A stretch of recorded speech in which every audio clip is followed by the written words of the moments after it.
I then proceeded to Dehradun for my interview at the Air Force Selection Board. At the selection board, the emphasis was more on personality than on intelligence. Perhaps they were looking for physical fitness and an articulate manner. I was excited but nervous, determined but anxious, confident but tense. I could only finish 9th in the batch of 25 examined to select 8 officers for commissioning in the Air Force. I was deeply disappointed. It took me some time to comprehend that the opportunity to join the Air Force had just slipped through my fingers.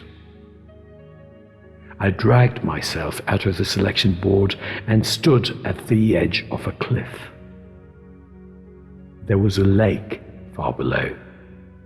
I knew that the days ahead would be difficult. There were questions to be answered and a plan of action to be prepared. I trekked down to Rishikesh. I bathed in the Ganga and revelled in the purity of its water. Then I walked to the Sivananda ashram situated a little way up the hill. I could feel intense vibrations when I entered. I saw a large number of sadhus seated all around in a state of trance. I had read that sadhus were psychic people who knew things intuitively, and in my dejected mood I sought answers to the doubt that troubled me. I met Swami Sivananda, a man who looked like Buddha, wearing a snow-white dhoti and wooden slippers.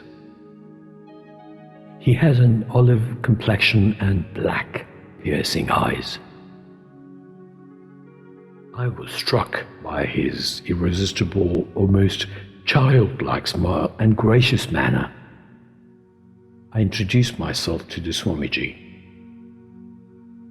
My Muslim name aroused no reaction in him.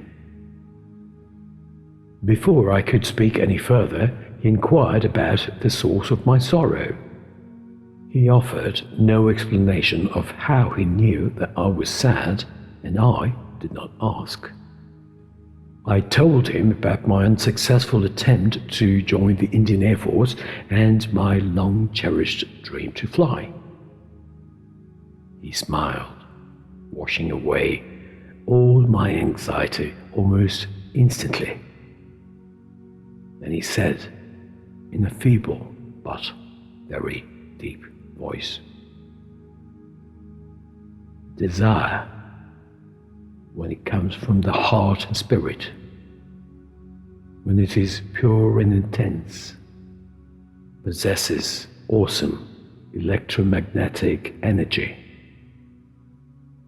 This energy is released into the ether each night as the mind falls into the sleep state.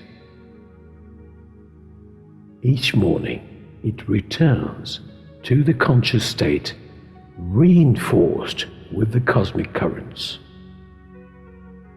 That which has been imaged will surely and certainly be manifested.